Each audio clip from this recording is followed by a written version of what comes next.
Salt is one of the cheapest, most commonplace items. It sells for less than a loaf of bread, and during winter, we scatter it liberally on roads and sidewalks. However, there was once a time when salt was considered rare and valuable. In Salt, Kurlansky argues that throughout much of human history, salt was a precious commodity, one that significantly shaped civilizations. He traces the history of salt, describing the role it played in nourishing our ancestors, driving innovation, building empires, and even provoking rebellions. Kurlansky, an American journalist, has published over 30 books on topics ranging from the history of cod to the history of nonviolent activism. While Salt is also a history book, it isn't just for history buffs. It spans a variety of topics ranging from cooking to engineering, making it relevant to anyone seeking to better understand why the world looks how it does today. We'll begin this guide with some background information on salt, such as its chemistry and its many varieties. Next, we'll explore salt's impact throughout history.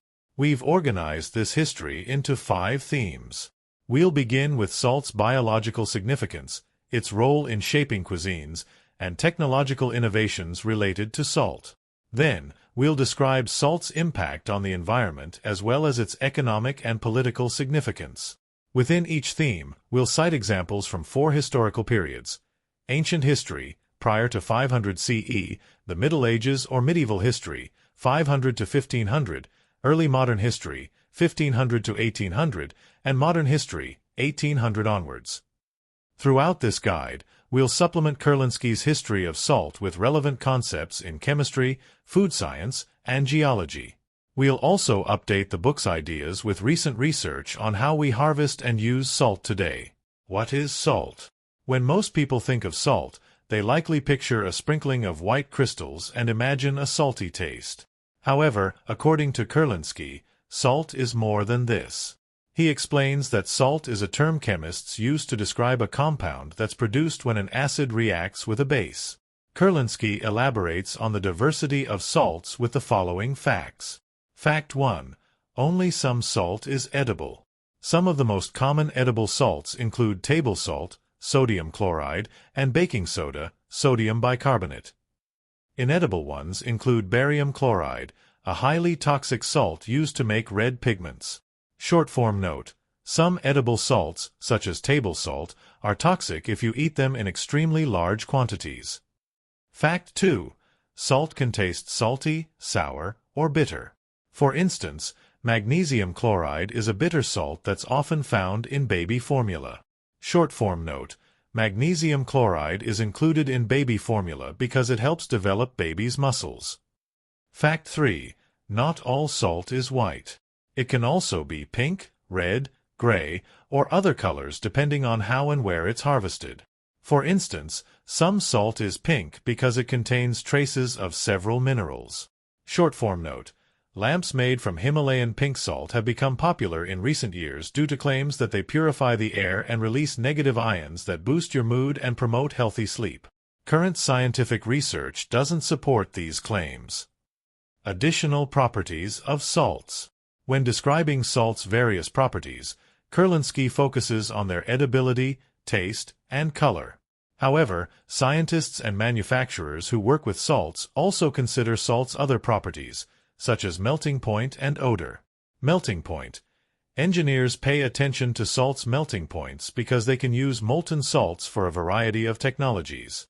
For instance, molten salt is used on solar power towers because it absorbs the sun's heat, producing electricity. Odor. Some salts produce an unpleasant odor when they encounter moisture. For instance, throughout history, people have used the salt ammonium carbonate as the active ingredient in smelling salt, something pungent that you sniff to make you alert when you're feeling faint. Salt's biological significance. According to Kurlansky, salt has played an important role throughout history because it's necessary for humans and animals' survival. Salt is crucial to cell function, brain and nervous system function, and digestion. Each of these bodily processes uses up salt, so we need to consume it to replenish our salt levels. Short-form note: why is salt necessary for these bodily processes? When you eat salt, it separates into its 2 component ions, chloride and sodium. These ions dissolve in the fluid surrounding your cells and help conduct electricity that powers your cells. This electricity allows you to contract your muscles and transmit nerve impulses. Additionally, both of these ions play a crucial role in digestion. Chloride is one of the ingredients in stomach acid, and sodium helps you absorb food's nutrients. Kurlansky adds that to stay healthy, we and animals have to consume the right amount of salt. When you don't consume enough salt, you become nauseated and weak. If you're deprived of salt for too long, you die. On the other hand, eating too much salt may also harm you. For instance, some experts claim that excessive salt consumption raises your blood pressure. How much salt should you consume? Research supports Kurlansky's claim that eating too little salt can harm your health and even lead to death. Specifically, a diet too low in sodium can increase your risk of type 2 diabetes, heart disease, heart failure, and other issues. To ensure you eat enough salt, experts recommend adults consume no less than a quarter teaspoon of salt, around 500 milligrams, per day. Research also supports Kurlansky's notion that consuming too much salt is unhealthy. Experts offer different recommendations for different groups. Most adults should eat less than 1 teaspoon, around 2,300 milligrams, of salt per day. Salt-sensitive groups, older adults, African Americans, people with high blood pressure, and people with diabetes, should consume closer to 3/4 of a teaspoon, around 1,500 milligrams, daily. Salt's culinary significance. In addition to enabling our survival, salt has culinary significance. Kurlansky argues that salt has played an important role in shaping cuisines around the world. First, salt preserves food, making it possible to eat when food production is low, such as during droughts. Second, salt is a seasoning that makes food more flavorful and palatable. In this section, we'll further explore these two uses of salt. Use 1. Preserving food. According to Kurlansky, for most of history, salting was the primary method of preserving food. Only recently in modern history have we reduced our dependency on salt preservation, due to innovations such as refrigeration, freezing, and canning. Short-form note: while salt is no longer the primary way of preserving food, it's still used as one of several preservatives in many shelf-stable foods. Studies reveal that when food manufacturers reduce the salt content of processed meat and cheese, it's more likely those foods will carry bacteria responsible for botulism, a life-threatening illness that attacks your nervous system. Here, we'll explore two main methods of preserving food with salt prior to these innovations: curing and pickling. Preservation Method 1. Salt curing. First, Kurlansky explains that when you salt cure food, you surround it with salt and give the salt time to penetrate the food. Salt prevents food from spoiling in two ways. 1. It kills bacteria, and 2. It dehydrates the food, preventing more bacteria from growing. Bacteria thrive in moist environments, such as the flesh of animals and fish. The science of salt curing and sugar curing. The ability to dehydrate food and kill its bacteria isn't unique to salt. Sugar also achieves these same results, using the same processes. Both salt and sugar destroy bacteria by interrupting their enzyme activity and unraveling their DNA. Furthermore, salt and sugar both dehydrate food through the same two processes: osmosis and diffusion. In salt, fat, acid, heat, Samin Nosrat explains that these processes reflect chemicals' natural tendency to achieve equilibrium, an equal concentration of water and solutes, sugar, salt, or another compound, on either side of a food's cell walls. Let's break down how each process works. In osmosis, water moves from an area of low solute concentration within the food cell walls to an area of high solute concentration outside the cell walls. This process dehydrates the food and leaves the outer surface of the food damp. In diffusion, a solute, such as salt or sugar, moves from an area of high solute concentration outside the food cell walls to an area of low solute concentration inside the cell walls. This results in an even distribution of salt throughout the food. According to Kurlansky, people throughout history have depended on salt-cured meat and fish. The ancient Egyptians were likely the first to cure fish in salt. This helped them survive when the Nile flooded less than usual and failed to irrigate enough crops. In medieval Europe, salt-cured fish, especially salted cod, prevented famine and sustained armies. More specifically, the Basques, whose medieval empire stretched across modern-day Spain, discovered that cod is ideal for salt curing. It cures rapidly because it's low in fat. Short-form note: these traditions of salt-curing meat continue today. In Egypt, salted fish remains an important menu item when Egyptians celebrate Sham el-Nessim, a national holiday that marks the start of spring. In the Basque region of Spain, salted cod remains popular, but it's typically not eaten in its dried form. Cooks buy it from the market fried and salted, then they soak it for a couple of days to rehydrate it before incorporating it into dishes. Preservation method 2. Pickling. Whereas throughout history, meat, cheese, and fish were mostly salt-cured, vegetables and fruits were mostly pickled. Kurlansky explains that when you pickle food, you allow it to age and ferment in the absence of oxygen, typically in a jar. Fermentation is when the sugars in food break down, producing lactic acid, a natural preservative. Salt plays a crucial role in this process. When you add salt flakes or brine, salty water, to the pickling jar, it prevents yeast from forming. Yeast produces alcohol, not pickled food. Short-form note: while Kurlansky uses the terms fermentation and pickling interchangeably in his book, others insist that these are two different processes.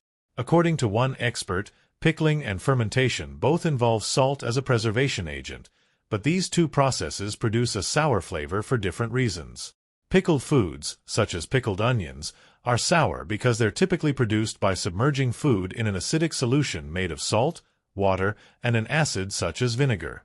By contrast, fermented foods, such as kimchi, are sour because during the fermentation process, lactic acid bacteria that naturally exist in the food produce a sour flavor. According to Kurlansky, throughout history, people have enjoyed and depended on pickled vegetables and fruits. The ancient Chinese were the first to pickle food, specifically soybeans and other vegetables. In ancient Rome, the working class consumed many olives, which are pickled in brine. Throughout medieval Europe, people ate sauerkraut, pickled cabbage.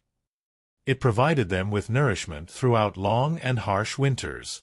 It was also a staple on European ships because its high vitamin C content prevents scurvy, a painful disease caused by vitamin C deficiency that involves bleeding gums and fatigue. Pickles around the world. Kurlansky mostly focuses on presenting the history of pickled foods in Asia and Europe. However, this is arguably too limited a geographical focus. In Pickles, A Global History, Jan Davison provides historical examples of pickling traditions in Latin America, the Middle East, and North Africa. Let's look at several examples. For thousands of years, Peruvians have been eating ceviche, a dish that features raw fish and fermented fruit juice. Since the people of Mesopotamia began pickling vegetables in vinegar around 2000 BCE, torture, assorted pickles, have remained popular throughout the Middle East. Pickled lemons have been popular for millennia in North African countries such as Morocco. Used to seasoning food. Next, Kurlansky claims that people throughout history have used salt to season their dishes, especially to balance or highlight other flavors, such as spiciness, bitterness, and sweetness. For instance, since medieval times, Swedes have believed that salt brings out sugar's sweetness. They use both salt and sugar to season foods such as fish and licorice. The chemistry behind salt's relationship to other flavors. Research in food science supports Kurlansky's claim that salt affects how we perceive bitterness and sweetness. Compounds containing sodium, such as salt, reduce the flavor of bitterness. For instance, salt tones down vegetables' naturally bitter vitamins and antioxidants. According to research, salt's ability to suppress bitter flavors in a dish allows you to more easily taste that dish's sweetness. This may be why Swedes use both salt and sugar to season fish, which can be bitter, and licorice, which contains a bitter compound. While salt affects our ability to taste bitterness and sweetness, recent research suggests that spicy flavors enhance a dish's saltiness. If you reduce the amount of salt in a recipe and increase its spiciness, the dish may still taste salty enough for you. Researchers theorize that increasing the spiciness of foods in your diet may reduce your dependence on salt. This could help prevent some of the negative health outcomes associated with a high-salt diet. Let's explore two main ingredients that have been used throughout history to season food: salty sauce and salt crystals. Ingredient 1. Salty sauce. According to Kurlansky, for millennia, people have enhanced dishes using salty sauces. Salt curing and pickling often produced these sauces as a byproduct. For instance, during ancient times, the Romans and the Vietnamese produced salty sauces, garum and nuoc-mam, respectively, by straining the liquid left over from pickling fish. Short-form note: given the uncanny similarities between garum and nuoc-mam, some wonder if ancient Silk Road traders may have brought garum to Asia, leading to Vietnamese nuoc-mam. However, culinary historians claim that there's no evidence of this connection. A more likely theory is that nuoc-mam evolved from Chinese soy sauce. Ingredient 2. Salt crystals. Kurlansky claims that in ancient times, people rarely seasoned their food with table salt, the white crystals found in salt shakers. They didn't need to. Salt-preserved food and sauces provided enough saltiness. When modern innovations in food preservation replaced salt-based preservation, more people began seasoning dishes with salt crystals. This eventually led to the popularization of uniform-sized, white salt crystals that people stored in tabletop salt shakers. Short-form note: it's common to see salt shakers on tables in Western countries, but other tabletops around the world tend to feature different condiments, some of which are salty. For instance, chili-based away's paste is a popular condiment in Ethiopia, salsa is a tabletop staple in Mexico, and bottles or bowls of fish sauce sit on tabletops across Thailand and Laos. Salt's impact on innovation. Because salt is necessary for life and eating, people throughout history have been motivated to develop ways to harvest it. Kurlansky argues that throughout history, salt has driven technological and scientific innovation. We'll begin this section by exploring where salt is found on Earth so that we can better understand salt harvesting innovations. Next, we'll describe two of the main ways salt was harvested throughout history. Finally, we'll examine how salt also played a role in other industries' innovations. Where is salt found? Kurlansky explains that salt is found in water. Salt is found in oceans, springs, and some lakes. Underground. Underground salt deposits containing rock salt, salt in hard, mineral form, can span hundreds of miles. Some take the form of salt domes, mounds of salt that form when tectonic activity forces underground deposits upward. Above ground.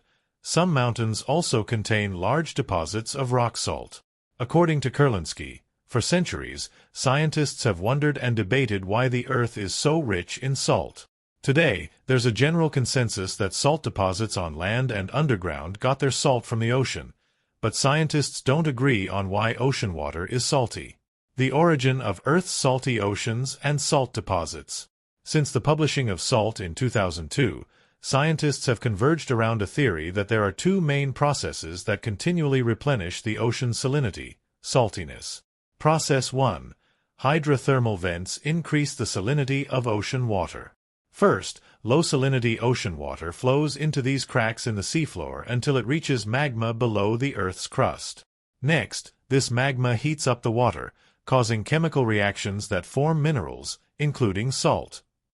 Finally, hydrothermal vents and underwater volcanoes return this high-salinity water to the ocean. Process 2. Land runoff flows into the ocean. Rainwater erodes rocks on land, creating a solution of dissolved salts that flows into nearby waterways, such as rivers. Eventually, these waterways flow into the ocean. Geologists also explain how the ocean played a role in creating salt deposits above and below the ground, a topic that Kurlansky doesn't explain in detail. Earlier in Earth's history, shallow seas spanned entire continents. As the Earth cooled and its climate became drier, much of this seawater evaporated, exposing land masses. However, some of this water collected in land basins that were caught in a cycle of evaporating and then receiving an influx of new ocean water. Over time, This cycle left behind salt deposits. Tectonic activity then altered the depth of these deposits. Some were forced deeper underground, and others were pushed upwards, forming salt domes and salt-filled mountains. Innovations in harvesting salt. Method 1. Solar evaporation. According to Kurlansky, the oldest and most common method of harvesting salt is relying on the sun to evaporate water from lakes and the sea. This process leaves behind salt crystals. The ancient Chinese pioneered this method. As early as 6000 BCE, they raked and collected salt crystals that formed on lake beds in the summer. Eventually, they and others around the world started making artificial ponds by collecting seawater and lake water on land. In the Middle Ages, the North African Muslims were likely the first to develop a more advanced, efficient method of solar evaporation. First, they collected seawater in an artificial pond and waited for it to partially evaporate. Next, they used pumps and gates to move this water into another pond, or a series of ponds, where it would evaporate further. Finally, new water was pumped into the first pool to start the evaporation process anew. This process was efficient because it allowed for simultaneous evaporation across multiple ponds. Today, people continue to use various methods of solar evaporation to produce salt. Solar evaporation methods used today. Some small-scale, artisan salt producers continue to use a method of salt raking similar to that used by the ancient Chinese. For instance, salt harvesters in Hawaii use traditional methods to evaporate seawater in shallow, man-made ponds. They rake white salt from the ponds and use it in two ways. They either use the salt to season food, or they mix it with red clay and use it for healing and ritual blessings. Furthermore, both artisan and industrial salt producers continue to use multi-pond solar evaporation methods similar to those likely developed by medieval North African Muslims. Recent research demonstrates that halophilic bacteria, salt-loving bacteria, improve this multi-pond evaporation process. Salt ponds containing halophiles evaporate faster. These bacteria absorb light energy due to their red color, which raises the pond's temperature and hastens evaporation. Furthermore, these bacteria's chemical reactions reduce the number of impurities, such as calcium and magnesium, among the salt crystals. Method 2. Mining. Kurlansky claims that drilling is the main way to harvest underground brine. The Chinese lay claim to the first innovation in salt drilling. Around 250 BCE, they used bamboo tubes to siphon brine out of wells. Around a millennium later, they used percussion drilling to dig deeper. This process involves a seesaw-like lever that pounds a metal rod into the ground. Short-form note: why were the ancient Chinese consistently the first to invent a wide variety of salt harvesting methods? In guns, germs, and steel, Jared Diamond claims that for most of ancient and medieval history, China was much more technologically advanced than other regions around the world. For instance, the Chinese were also the first to invent cast iron, gunpowder, magnetic compasses, and paper. According to Diamond, one likely factor behind China's early inventiveness is that food production began relatively early in Asia due to geographic and environmental factors.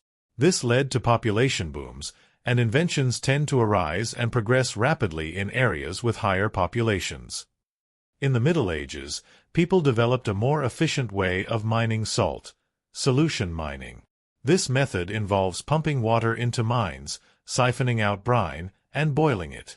According to Kurlansky, modern salt producers today continue to engage in solution mining, and they evaporate the brine using machines called vacuum evaporators. Short-form note: today, some salt producers continue to evaporate brine using vacuum evaporators, but instead of getting the brine from underground deposits like the medieval Austrians, they use brine produced by desalination plants.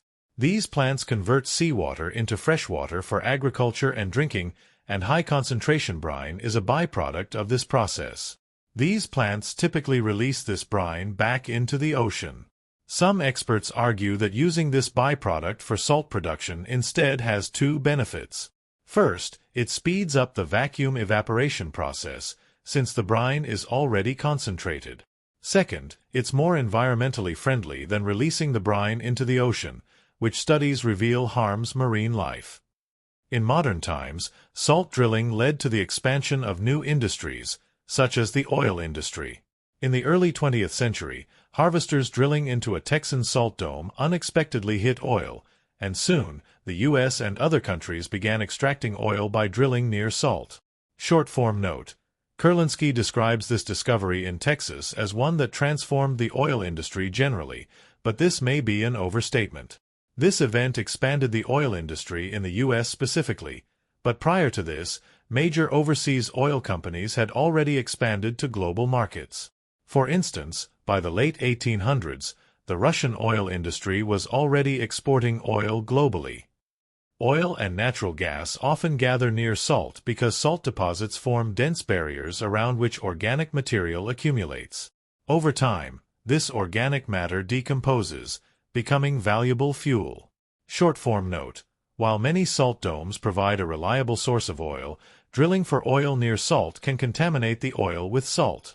Salt-contaminated oil corrodes metal machines in oil refineries, and it can be costly to repair these machines. Other salt-related innovations. According to Kurlansky, salt has also played a key role in other technological innovations beyond those related to salt harvesting. Here are several examples. In ancient times, Egyptians used salt to preserve bodies for mummification. Short-form note. Today, embalmers continue to include salt in their process, along with other compounds such as formaldehyde. The ancient Chinese used saltpeter, potassium nitrate, to invent gunpowder. Short-form note, saltpeter is no longer used in gunpowder. However, it's still used in various products such as pesticides, fertilizers, and fireworks. In the Middle Ages, people used salt for various purposes, such as glazing pottery. Short-form note, industrial pottery production no longer relies on salt glazing, but some potters still use this method. Today, people use salt to de-ice roads because salt lowers water's freezing point. Short-form note, recently, several cities have instead started de-icing roads with sugar beet juice, which also lowers water's freezing point. Some claim sugar beet juice is a more eco-friendly and cost-effective de-icer compared to salt. Salt industry's impact on the environment. Kurlansky argues that throughout history, salt industries and salt-related innovations have degraded the environment. Environmental damage in the English county of Cheshire, England's leading salt producer for several centuries, exemplifies several of the ways salt industries can degrade the environment. Destruction of forests. Wood fueled Cheshire's brine boiling process of harvesting salt, and by the 17th century, salt harvesters had cleared most of the county's forests. Air pollution. In the late 1800s, coal-burning furnaces fueled brine boiling, and filled Cheshire's skies with black plumes of soot. Sinkholes. Starting in the 18th century, sinkholes began wrecking homes and bridges in Cheshire. When harvesters pumped excessive brine from underground reserves, groundwater filled the gaps and dissolved the salt rock, causing sinkholes. Salt industry's impact on the environment today.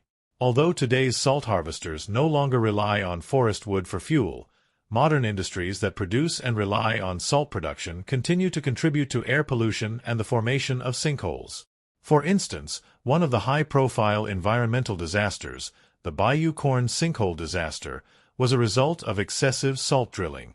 In 2012, a Texas driller that produced brine for the chemical industry created a 37-acre sinkhole that caused small earthquakes, killed trees, and forced many local residents to relocate. Since the 1970s, there's been a growing interest in salt harvesting methods that rely on solar energy due to evidence that this method can prevent environmental degradation. For example, Indian salt harvesters have prevented over 12,000 metric tons of carbon dioxide from entering the atmosphere by pumping brine using solar energy instead of diesel generators. Furthermore, solar saltworks, salty habitats where you can harvest salt, can protect and rehabilitate land that other industries have degraded. For instance, solar saltworks increase biodiversity because they protect salt marshes, where many plants and animals thrive. Salt's economic and political significance. Salt industries throughout history may have damaged the environment, but leaders of salt industries believed this damage was worth it, because salt production was extremely lucrative. Kurlansky argues that for most of human history, Salt had both economic and political significance due to the profitability of the salt industry. In this section, we'll explore how salt has shaped economies and politics for millennia. We've organized this section into 3 themes: the role salt played in 1. Trade, 2. Empire building, and 3. Rebellions and wars. Theme 1. The salt trade was widespread. According to Kurlansky, salt was one of the first commodities traded over vast distances. For instance, around 2800 BCE, Egyptians exported salted fish to the Phoenicians, who occupied the North African coast. The Phoenicians then traded Egyptian salted fish and North African salt with the rest of the Mediterranean. Short form note: other historical records reveal that the ancient Egyptians may have been engaged in long-distance trade of other goods even earlier than this. Artifacts from the 4th millennium BCE reveal that pre-dynastic Egyptians traded with ancient Mesopotamians. Gold may have been one of the commodities they traded. Furthermore, new archaeological evidence suggests that Phoenicians not only traded salt produced by others, such as Egyptians and North Africans, but also eventually formed colonies on the Atlantic coast of the Iberian Peninsula to produce their own products for export, including sea salt.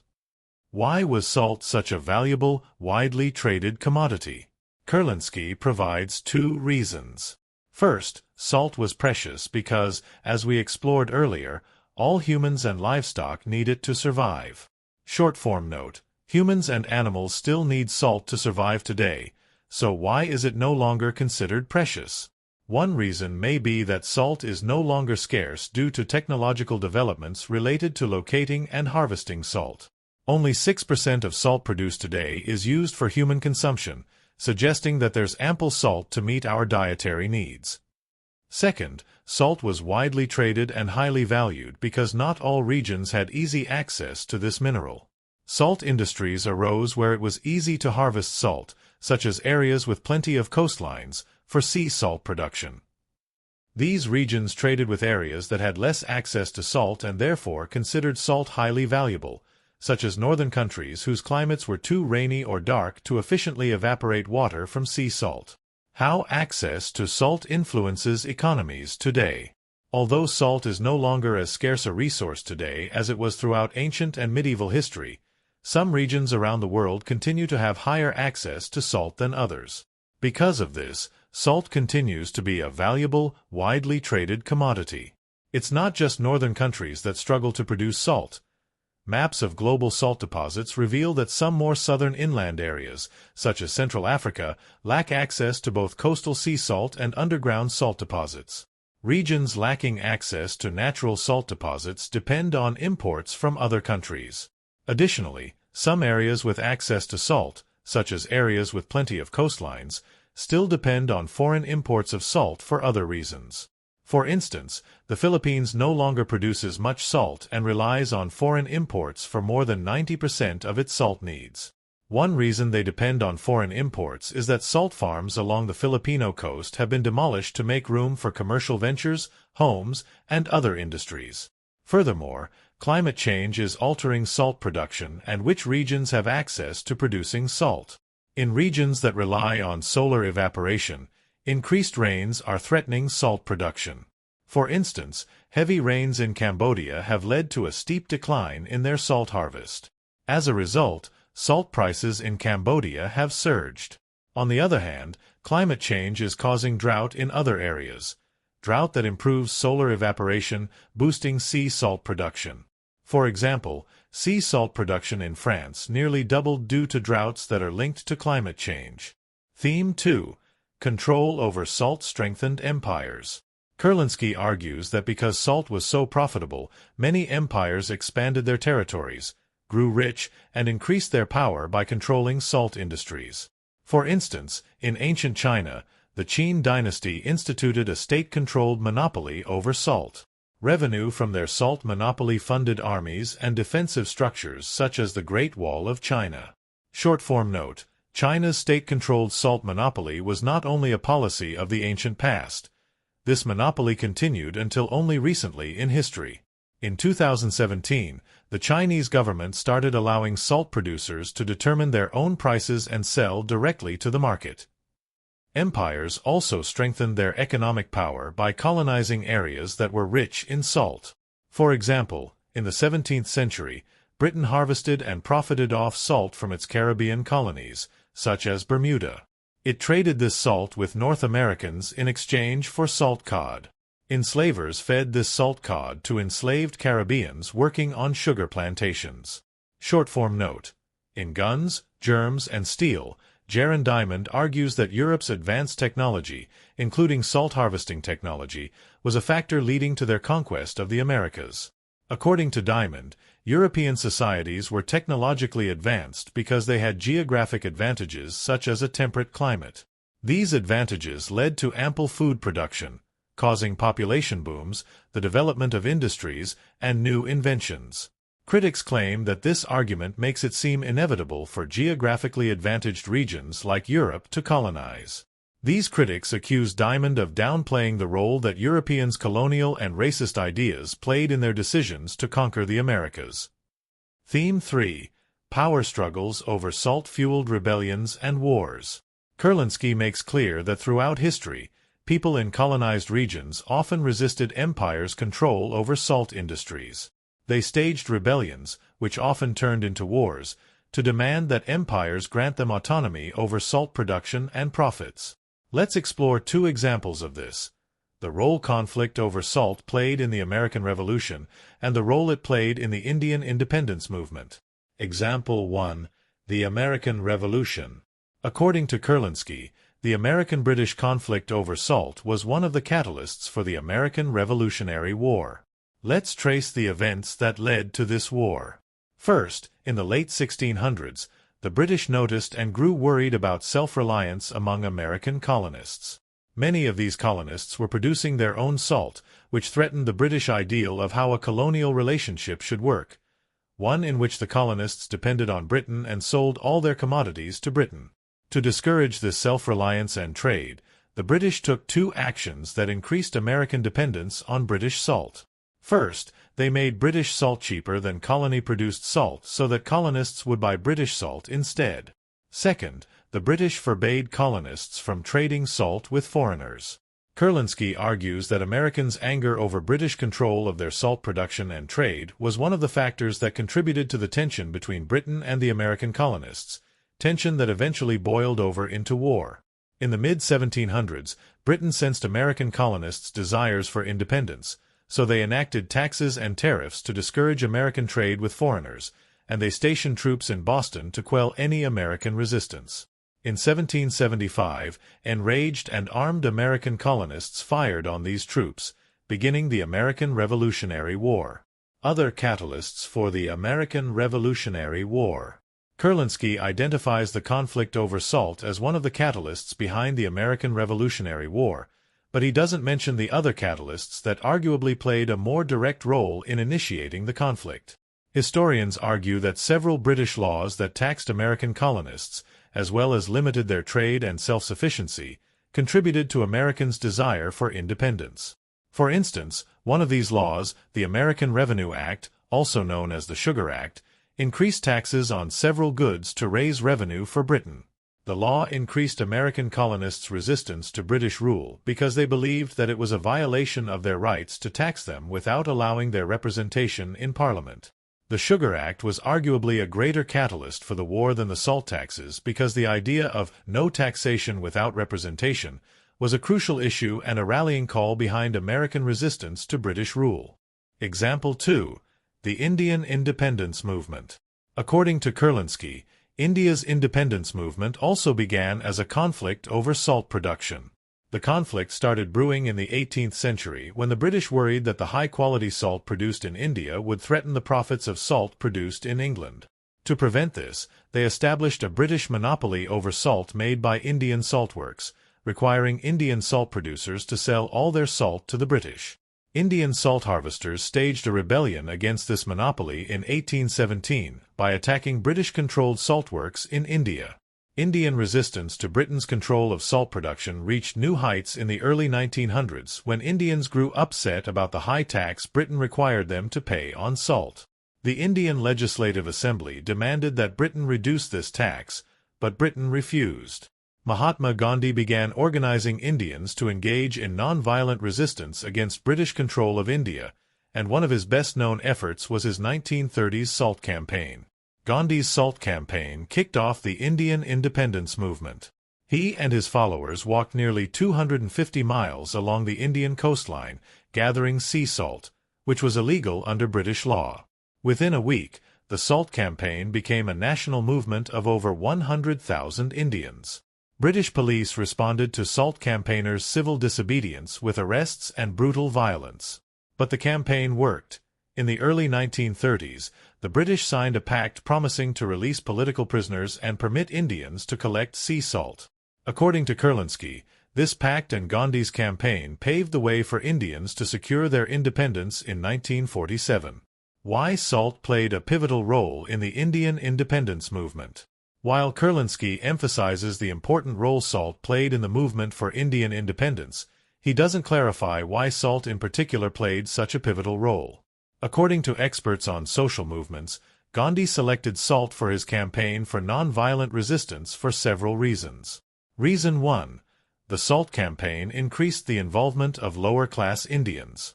Britain's salt tax disproportionately affected lower-class Indians, who needed salt but couldn't afford the tax. The majority of India was poor or lower class. By appealing to them, Gandhi's movement gained a large following. Reason 2. Salt united Indians from different backgrounds. Gandhi's Salt Campaign enlisted the support of anyone who had access to seawater, and that group included Hindus and Muslims from various social castes. Choosing an issue, salt harvesting, that affected such a wide range of people ensured diverse groups would unite into a national movement. Reason 3. Salt made Indian independence tangible. The idea of independence was abstract, so Gandhi chose salt, something you can hold, as a symbol of Indian labor, self-sufficiency, and independence. Today, salt continues to be a symbol of India's hard work and self-sufficiency.